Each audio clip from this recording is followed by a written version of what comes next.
students enrolled, and we checked his score throughout the year. It was 630, 640, 630, 640. I called him in the office. I asked him, "You cannot score 720. Tell me the truth." He said, "Sir, I didn't attempt one question even." So got grace marks. No, he was scoring 660. He told me. I came back from the examination. I calculated it was 660, and finally I got 720. I said, "Don't know how." So he's all India rank holder number one. Yes, and he left one question in the examination. He left one question. Yes.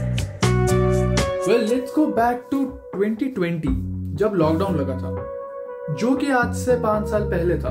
हम सब के सब बूढ़े हो रहे हैं, लेकिन आज से 5 साल पहले I had to give one of the toughest exams in our country, JEE, जिसका एंट्री रेट आईआईटीज में 1% से भी कम है।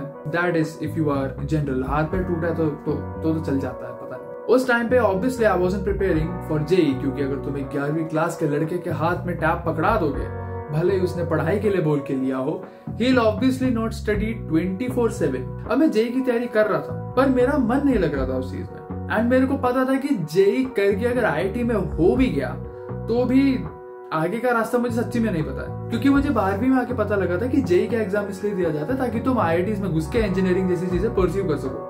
मुझे तब तक पता भी नहीं था कि जेई क्या होता है। मैं इतनी ज्यादा भेड़चाल में चलता आ रहा था। अब मैंने तो सोचा था कि जेई जल्दी से निपटा देंगे और कोई भी कॉलेज में जाके एडमिशन ले लेंगे, क्योंकि एडमिशन तो मिल जाएगा किसी भी कॉलेज में। आईआईटी इज नॉट नेसेसरी, क्योंकि कंप्यूटर साइंस हर जगह ऐसे ही पढ़ाई जा रही है। अब जहां मैंने सोचा था कि मैं 2 अटेम्प्ट्स में जेई देके इस पूरे चैप्टर को खत्म कर दूंगा, वहां मेरी किस्मत ने सोचा कि क्यों ना थोड़ा ज्यादा परेशान करते हैं इस इंसान को। तो मेरे टाइम पे जेई के 2 नहीं 4 अटेम्प्ट्स आ गए थे। तो it was not one stressful event I had to go through, it were 4 stressful events I had to go through। और हर जेई प्रोग्रेसिवली वर्स था मेरे लिए। पर जेई देते I got to know 2 चीजें। पहला कि मेरे कितने बुरे हाल है, और दूसरा कि इस देश के कितने बुरे हाल है। अगर हम एक ऐसे कॉलेज के लिए कम्पीट कर रहे हैं जिसमें घुसने की प्रोबेबिलिटी 1% से भी कम है, लेकिन उस कॉलेज में भी सेम ही पैटर्न से पढ़ाया जाएगा, बस फर्क स्टेटस का है, तो हम कर क्या रहे हैं? अब ये चीज तो है कि कंपटीशन तो भैया हर जगह मिलेगा ही मिलेगा, इतना तो पता लग गया है। The only thing we can do is just be better. The only thing we can do is get good, which is computer science होगा। If you get it, you get it. If you don't get it, unsubscribe मत करना। अब JEE के हर एक attempt ने मुझे sort of realise करवाया कि कैसे अगर मैं ऐसी किसी चीज में चला गया जो मुझे नहीं पसंद है, and I have to pursue it for my life, how miserable I am gonna B.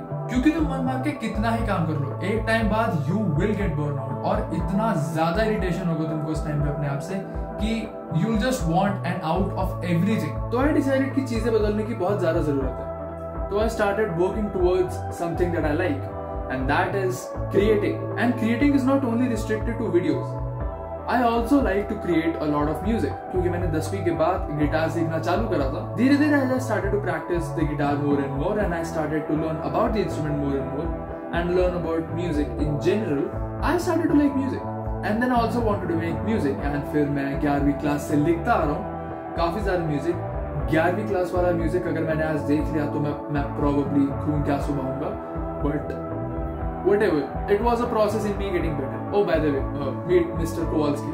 I decided कि मेरे को आगे करना क्या है। I decided कि मेरे को सबसे पहले YouTube videos बनाना चालू करना है, because I was good at making videos, and I sort of had मेरे mind में कि how I'll go about it.